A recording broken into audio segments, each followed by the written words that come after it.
Hello guys, আসসালামু আলাইকুম। Welcome to কণিকার কারবার। আজকে আপনাদের সাথে শেয়ার করব একটি শীতের সকালের ব্লগ। তো বছরের প্রথম দিনের শুরুতে আমরা কি করলাম সেটাই থাকবে আজকের ব্লগে। তো 1 জানুয়ারি সকালবেলায় আমার আম্মু আজকে 3 রকমের পিঠা বানিয়েছে। তো এখানে ছিল মালপোয়া। তো মালপোয়াটা আম্মু ভেজে নিচ্ছিল।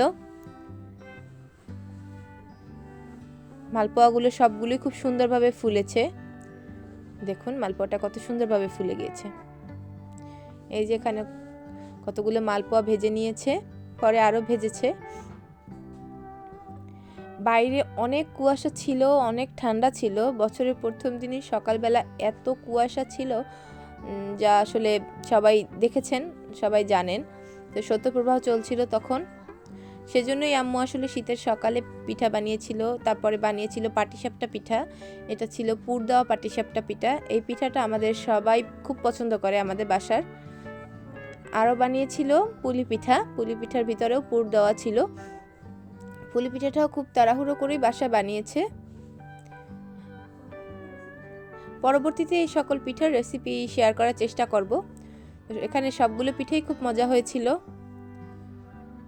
দেখতে পাচ্ছেন এখানে 3 ধরনের পিঠা আছে। এটা হচ্ছে মালপোয়া, পাটিসাপটা এবং হচ্ছে পুলি পিঠা। সবগুলো পিঠাই খুব মজাদার হয়েছে খেতে। তো আমরা একটা টেস্ট করে দেখছিলাম কেমন হয়েছে।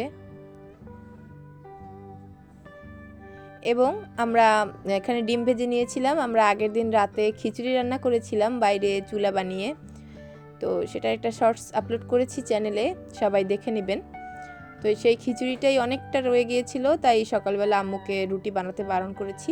তো সেই খিচুড়িটাই আমরা ডিম ভেজে খেয়ে নিয়েছি সবাই নাস্তা হিসেবে। এছাড়া সবার চা তো আছেই। খিচুড়িটা আমরা এখানে গরম করে নিচ্ছি। তো এভাবেই শুরু করেছিলাম আমরা বছরের প্রথম দিনটা। আশা করছি সবার ভালো লেগেছে। ধন্যবাদ।